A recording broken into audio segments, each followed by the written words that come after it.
दोस्तों, welcome to my YouTube channel. तो आज मैं आप लोगों के लिए लेके आया हूँ। उस मूवी का नाम है टॉलकिन, जिसके IMDb रेटिंग की बात करूँ तो 6.8 है आउट ऑफ 10, जो कि काफ़ी अच्छी है। आई होप आप लोगों को भी अच्छी लगे। तो चलिए बिना किसी देरी के वीडियो स्टार्ट करते हैं। तो कहानी की शुरुआत होती है टॉलकिन से, जो कि जंग में अपने दोस्त जॉफरी को ढूंढते रहता है। जब वो ढूंढते ढूंढते थक जाता है, तब वो अपनी बचपन की यादों में खो जाता है। टॉलकिन की माँ अपना सामान पैक करती रहती हैं और बच्चों को भी अपना सामान पैक करने के लिए कहती हैं। पर टॉलकिन कहता है, क्यों माँ? क्योंकि हम लोग बर्मिंघम जा रहे हैं। फादर फ्रांसिस ने हमारे लिए वहाँ नए घर ढूंढे हैं, पर मैं नहीं जाना चाहता। तुम दोनों सुनो, तुम दोनों पहले मेरी बात सुनो। हम लोग बहुत मुश्किल दौर से गुजर रहे हैं तुम्हारे पापा के गुजर जाने के बाद। हम खुद किस्मत हैं कि चर्च हमें सहारा दे रही है। टॉलकिन वहां से भाग जाता है। माँ भी पीछे पीछे दौड़ती हैं और टॉलकिन को समझाते हुए कहती हैं, बेटा, जहां भी दिल को अच्छा लगे ना, वहीं घर होता है और हमें भी अपना घर जरूर मिलेगा। इन सब को अपने दिल में समेट के रख लो और कस के बांध लो। और ये वादा रहा, ये सब कुछ वहीं कैद हो जाएंगे। और वो लोग बर्मिंघम के लिए निकल जाते हैं। बच्चों, मेरी बात सुनो। क्या तुम जानते हो बुरे हालात का मतलब क्या होता है? वही जो हमारे हैं। जब मैं बहुत छोटी थी तो हर नई नॉवेल इसी तरह शुरुआत होती थी। एक परिवार के कुछ भले और बहादुर लोग अचानक खुद को बहुत ही बुरे हालात में पाते हैं। पर वो लोग वहां से बाहर कैसे निकलते हैं? जब उन्हें कोई शानदार खजाना मिलता है या किसी रईस लड़की से उनकी शादी करके। पर लोगों को खजाना नहीं मिलता माँ, असल जिंदगी में तो कभी नहीं। तुम्हें बेवकूफ नहीं बनाया जा सकता ना टॉलकिन। बस मान लो कि खजाना है, क्योंकि अपना परिवार जो है, और इस बात को यहीं छोड़ो। रात में माँ उन लोगों को स्टोरी सुनाते हुए कहती हैं, धरती ड्रैगन की भार से जोर जोर से हिलने लगी और फिर वो पानी में धीरे से चला गया। जैसे ही वो मुंह से आग उगलकर गुर्राता, जहर का घना बादल उसके आगे उड़ता। पर सिगर ने इंतजार किया कि कब ड्रैगन उस विशाल गड्ढे में जाता। फिर उसने तलवार उसके बाएं कंधे में दागी और वो सीधा उसके दिल तक पहुंची। तब ड्रैगन ने अपनी पूंछ फड़फड़ाई, जब तक कि सारे पत्थर और पेड़ उस पे गिर ना गए।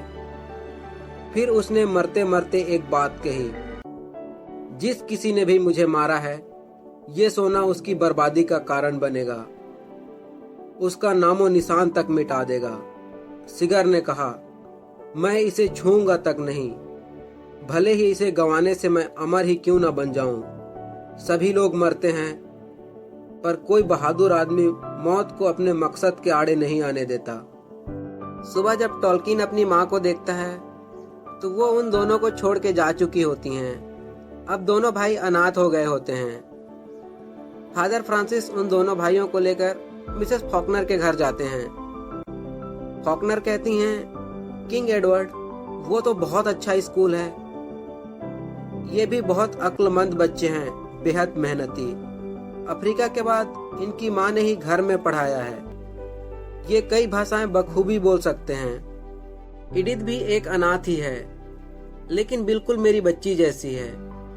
मैं उनसे जुड़ जाती हूँ। अगर सच में होनहार बच्चे हैं, जैसा कि आपने कहा, तो ये यहाँ बिल्कुल रुक सकते हैं। अगले दिन जब टॉलकिन स्कूल जाता है, तब सर उसका नाम टॉलकाइन बुलाते हैं। टॉलकिन कहता है, सर आपने मेरा नाम गलत पढ़ा, मेरा नाम टॉलकिन है, टॉलकाइन नहीं।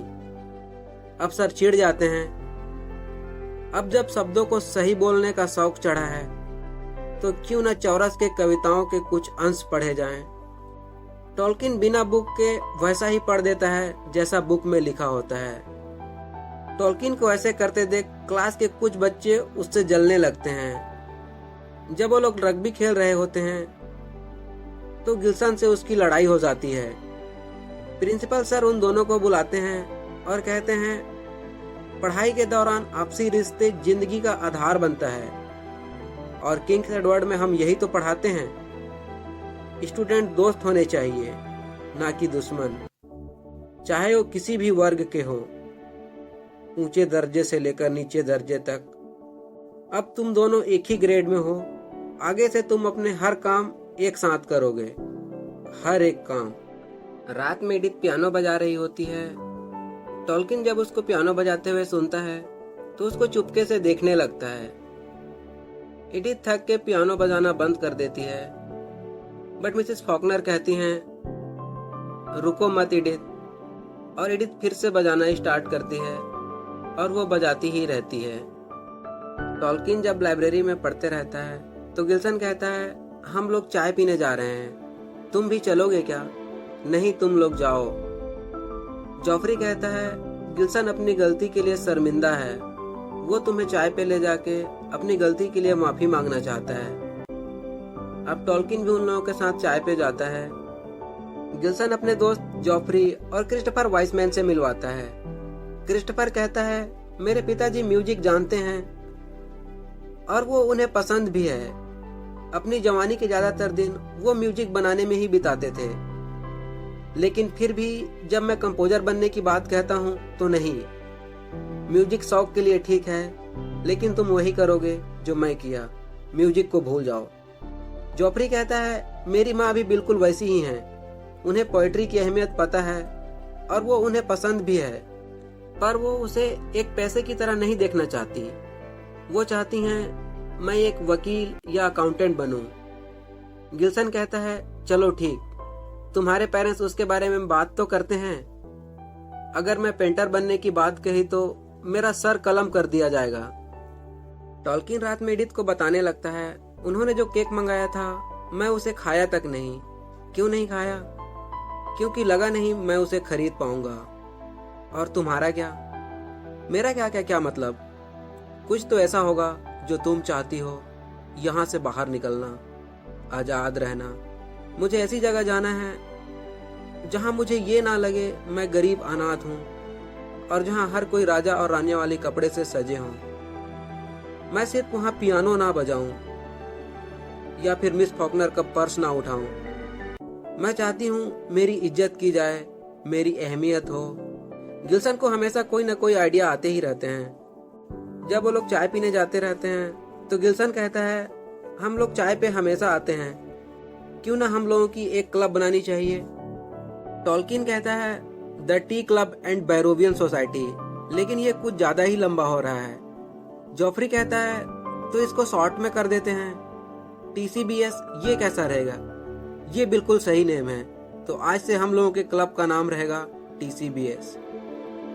हम दुनिया को बदलेंगे, वो भी अपने कला के जरिए, अपनी कला के ताकत से।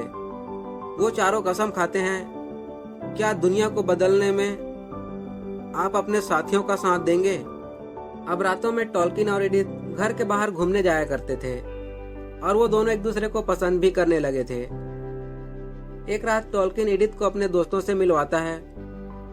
वाइसमैन और एडिथ दोनों म्यूजिक के बारे में बात करने लगते हैं, क्योंकि उन दोनों को म्यूजिक पसंद होते हैं और वो दोनों बात करने लगते हैं। लेकिन टॉल्किन को उन लोगों का ऐसे बात करना अच्छा नहीं लगता। वो बीच में ही एडिथ को वहां से घर ले आता है, पर एडिथ को वहां से ऐसे आ जाना बहुत बुरा लगता है। वो कहती है, तुम जानते हो मैं कैसे बिताती हूँ अपना दिन, तुमने देखा है, मैं मनोरंजन का जरिया हूँ, एक बंधक। कला साहित्य की बात करने के लिए मेरे कोई दोस्त नहीं है, एक्चुअली कोई दोस्त ही नहीं है मेरे। मैं बस पियानो बजाती हूँ मिस फॉकनर के लिए, बेहुदा जज्बाती गाने दिन भर, और शाम को उनके साथ बैठती हूँ, पढ़ाई करती हूँ। मैं चाहती हूँ मैं किसी से म्यूजिक के बारे में बात करूँ, डिबेट करूँ, लेकिन तुम्हें चाह कर भी भुला पाना मुमकिन नहीं, नामुमकिन सा है। एक तुम हो और एक तुम्हारी याद, चाह के भी नहीं भुला सकता। टॉल्किन एडिथ को मनाने के लिए ओकरा शो के लिए लेके जाता है, लेकिन उस दिन गैलरी और अपर गैलरी दोनों फुल होती है, पर ड्रेस सर्कल में सीट खाली होती है। बट उसके लिए 5 शिलिंग चाहिए होते हैं। वो सिक्कों को गिनने लगता है, पर उसके पास 5 शिलिंग नहीं होते और वो लोग वहां से बाहर आ जाते हैं। आज टॉल्किन को अपने आप पे शर्म आने लगती है वो कहता है, सिक्कों को गिनना बहुत शर्म की बात है, पर मैं जिंदगी भर ऐसा नहीं रहूंगा और ना ही तुम्हें रहने दूंगा। हो गई ना, बस एक टिकट ही तो थी। बात टिकट की नहीं है, बात उन लोगों की है जिसे आप प्यार करते हैं, जिनका ख्याल रखते हैं। मेरी माँ वो बीमार थी, पता नहीं कौन सी बीमारी थी, पर मैं उस वक्त उनको डॉक्टर के पास ले जाता तो शायद आज वो जिंदा होती। अगली सुबह टॉलकिन का एग्जाम रहता है और वो उस एग्जाम में फेल हो जाता है। फादर फ्रांसिस उसको डांटने लगते हैं। वो कहता है, फादर मैं अगली बार पास हो जाऊंगा। बात पास होने की नहीं है, तुम्हें स्कॉलरशिप चाहिए। तुम्हारे दोस्त गिल्सन, जॉफ्री और वाइसमैन, इनको तो स्कॉलरशिप नहीं चाहिए, बट तुम्हें चाहिए। और तुम्हें कई बार एडिथ के कमरे से निकलते हुए देखा गया है। इससे उसका कोई लेना देना नहीं है। मेरे फेल होने में उसका कोई हाथ नहीं है। तुम्हारी माँ एक कुर्बानी दी थी, वो जानती थी वो मर रही हैं, पर उन्होंने तुम और तुम्हारी पढ़ाई मुझे सौंप दी। अब तुम भी ये फैसला करो, तुम भी उनकी तरह कुर्बानी देना चाहते हो या नहीं। मैं समझा नहीं। मैं चाहता हूँ तुम मिस एडिथ से किसी भी तरह का कोई ताल्लुकात ना रखो। नहीं नहीं, मैं ऐसा बिल्कुल नहीं कर सकता। मैं उससे प्यार करता हूँ। अगर तुम 21 के होने के बाद यही महसूस करोगे जो आज कर रहे हो, तो तुम जो चाहे कर सकते हो, लेकिन तब तक तुम्हें अपना एक फर्ज निभाना है और वो तुम निभाओगे। रात में टॉलकिन एडिथ से कहता है, अगर मैं ऑक्सफोर्ड नहीं गया तो मुझे पादरी बना दिया जाएगा, और तुम तो जानती हो पादरी कभी शादी नहीं करते। मैंने खुद को भरोसा दिलाया कि हमारी जिंदगी भी खूबसूरत हो सकती है, लेकिन नहीं, मैं गलत थी। तुम जहां रहो खुश रहो हमेशा, मैं यही उम्मीद करूंगी। और वहां से चली जाती है। रात में टॉलकिन अपने दोस्तों के साथ ड्रिंक करते रहता है। क्रिस्टोफर कहता है, तुम्हें चुनना था, ऑक्सफोर्ड या एडिथ। तुमने ऑक्सफोर्ड चुना, इसमें दुख होने वाली कौन सी बात है। अब खुश रहो। और वो लोग बस में लड़कियों के साथ मस्ती करते रहते हैं। सुबह टॉलकिन कहता है, मुझे कॉलेज से निकाल दिया गया है। नहीं यार, उस छोटी सी गलती के लिए तुम्हें कॉलेज से नहीं निकाल सकते। बस तो एक बहाना था। प्रिंसिपल सर के हिसाब से हिस्ट्री और फिलोसॉफी मेरे पल्ले नहीं पड़ती। प्राचीन ग्रीक संस्कृति मेरे पल्ले नहीं पड़ती। वो मेरा स्कॉलरशिप की सिफारिश नहीं करेंगे। इस टर्म के अंत तक वो मेरे स्कॉलरशिप की सिफारिश करेंगे। फिर मुझे अपनी पढ़ाई की खर्च खुद उठानी पड़ेगी। तो जाहिर सी बात है, मुझे कोई काम करनी पड़ेगी। जब वो लोग रग्बी खेल रहे होते हैं तो टॉलकिन जॉफ्री की मम्मी से बात करते हुए कहता है, देखिए उस रात जो कुछ भी हुआ उसमें जॉफ्री की कोई गलती नहीं है। उसके लिए मुझे कॉलेज से निकाल दिया गया है। तो फिक्र मत कीजिए, अब आपका बेटा और ज्यादा नहीं बिगड़ेगा। लेकिन उसमें कमाल की टैलेंट है। तुम कौन सी टैलेंट की बात कर रहे हो? वो एक कवि है, उसकी लिखी कविताएं कॉलेज की मैगजीन में छपी हैं। और प्लीज उसको ये मत कहिएगा कि ये सब मैंने आपको कहा है। रात में टॉलकिन अकेले ड्रिंक करके कॉलेज कैंपस में सर लोगों के साथ बदतमीजी करने लगता है। उसको ऐसा करते हुए जॉफ्री देख लेता है और उसको रूम में ले आता है। जॉफ्री कहता है, किसी को प्यार करो और वो तुम्हारी प्यार को ना समझे तो बहुत ज्यादा दर्द होता है। उस प्यार में अलग तरह का खुमार होता है, एक नशा, एक लत, और वो हकीकत की बलि भी नहीं चढ़ता और ना ही कभी फीका पड़ता है। वो आज भी उतना ही जुनूनी है जितना तब था जब ये परवान चढ़ा था, और यही इसकी खूबसूरती है। तभी वहां पे एक प्रोफेसर आते हैं और कहते हैं, तुम तो वही हो ना जो रात में अलग अलग भाषाएं बोल रहा था? यस सर, बट मैंने आपको पहचाना नहीं। प्रोफेसर वहां से जाने लगते हैं। टॉलकिन भी उनके पीछे पीछे भागने लगता है। तब प्रोफेसर कहते हैं, लाइब्रेरी में एक बौद्धिक किताब रखी हुई है, तुम्हें वो पढ़ना चाहिए। मुझे सीधे सीधे वो किताब नहीं देंगे। तुम लाइब्रेरी में जाना और कहना प्रोफेसर राइट ने भेजे हैं। टॉल्किन अपने दोस्तों से बात करने लगता है। वो कहता है, मैं ऐसे ही सीधे फिलॉलजी क्लास में नहीं घुस सकता और ना ही मेरे पास स्कॉलरशिप है। इसके लिए मुझे प्रोफेसर राइट से बात करनी पड़ेगी। टॉल्किन प्रोफेसर के पास जाता है और उनसे कहता है, मुझे स्कॉलरशिप चाहिए और मैं फिलॉलजी पढ़ने के काबिल हूँ। ये तो आपने देख ही लिया है और मैं इसके लिए हर हद पार करने के लिए तैयार हूँ। देखो तुम जो कोई भी हो, मेरी क्लास फुल है और मेरे क्लास में ऐसे ऐसे स्टूडेंट हैं जो पुरानी इंग्लिश का फटाफट अनुवाद कर सकते हैं, और तुम्हें ये लगता है कि नशे में बड़बड़ाना या कुछ भी बोल देना ये तुम्हारी टैलेंट है, तो ये तुम्हारी गलती है। टॉल्किन प्रोफेसर को एक बुक देता है। कहता है, मैंने एक संपूर्ण भाषा बनाई है और इसमें सब कुछ है। क्या तुम गवाइन के नॉर्स तत्वों पे 500 शब्द लिख सकते हो? टॉल्किन कहता है, हाँ, वो भी आज शाम तक। टॉल्किन अपना शब्द सुनाता है। मिडिल अर्थ में दोनों भाइयों ने योद्धाओं को एकजुट किया, शब्दों से अपने करीबियों को अलविदा कहा जरूरत की घड़ी में उन्हें यहाँ रहना होगा, कमजोर पड़े अपने हथियारों का इस्तेमाल करना होगा। प्रोफेसर कहते हैं, जिस तरह तुम अपनी कविता के लय को बयां करते हो, उसकी भावुकता को समझते हो, एक बात तो माननी पड़ेगी मिस्टर टॉल्किन, मैंने आज से पहले कभी भी ऐसे नहीं सुनी। हौसला और बढ़ा, इच्छा शक्ति दृढ़ हो गई, साहस टिका रहा, भले ही तुम कमजोर पड़ जाओ। और हमारे सरदार ढेर हो गए। जंग ने एक और नेक इंसान को खो दिया।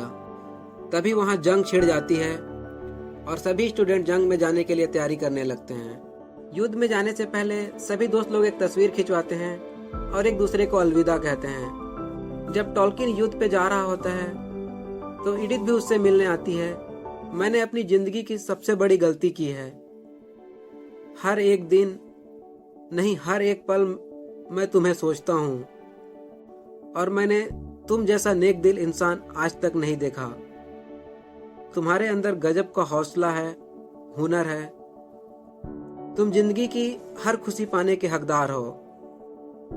नहीं, मैंने गलत कहा।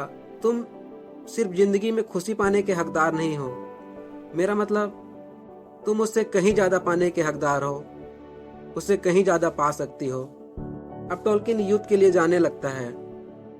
दरअसल वो दोनों एक दूसरे के दूर होते हुए भी वो प्यार कहीं न कहीं उनके अंदर जिंदा था। एडिथ कहती है, मैं तुम्हारा इंतजार करूंगी, जिंदा वापस आना। टॉल्किन अपने ख्वाबों ख्यालों से बाहर आता है। जब उसकी आंखें खुलती है तो वो अपने आप को हॉस्पिटल में पाता है और एडिथ उसके सामने बैठी होती है। मैंने उसे बहुत ढूंढा। किसे? जॉफ्री को। जॉफ्री अब नहीं रहा, वो जा चुका है। रॉबर्ट गिल्सन भी जंग का शिकार हो गया। फादर फ्रांसिस कहते हैं, तुम्हारी पूरी बीमारी के दौरान मिस एडिथ तुम्हारे सिराने से बिल्कुल नहीं हटी, एक पल के लिए भी नहीं। उसे पाने की तुम्हारी जिद बिल्कुल जायज थी। और जॉफ्री का एक लेटर देते हैं। मेरे प्यारे दोस्त जॉन रोनाल्ड टॉल्किन, मुझे इस बात की तसल्ली रहेगी, अगर मैं आज रात मारा भी जाता हूँ तो टीसीबीएस का एक महान सदस्य जिंदा रहेगा, हमारे सपनों और हमारे बीच जो तय हुआ उसे बयां करने के लिए। उसके एक सदस्य की मौत से मुझे पूरा यकीन है कि टीसीबीएस खारिज नहीं होगा। हमारी मौत हमें नागवार और लाचार बेशक बना सकती है, पर टीसीबीएस के उन 4 सदस्यों को भुला नहीं सकती। मेरे जाने के बाद तुम वो सब कहने की कोशिश करना जो मैं कहना चाहता था। टॉल्किन और एडिथ दोनों शादी कर लेते हैं। टॉल्किन जॉफ्री के माँ को उसी बैरल स्टोर में बुलाता है जहाँ वो लोग अक्सर चाय पीने जाया करते थे। किसी के जाने के बाद उसकी हर चीज याद आती है।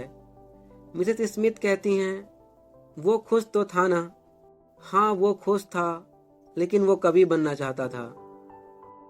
मैं चाहता हूँ उसकी कविताएं पेपर पे छपे। आपकी इजाजत चाहिए थी। वो इजाजत दे देती हैं टोल्किन वो सब कहने की कोशिश करता है जो जोफ्री हमेशा से कहना चाहता था, और मूवी खत्म हो जाती है। आई होप ये स्टोरी आप लोगों को अच्छी लगी होगी, शायद ना भी लगी होगी। Thank you.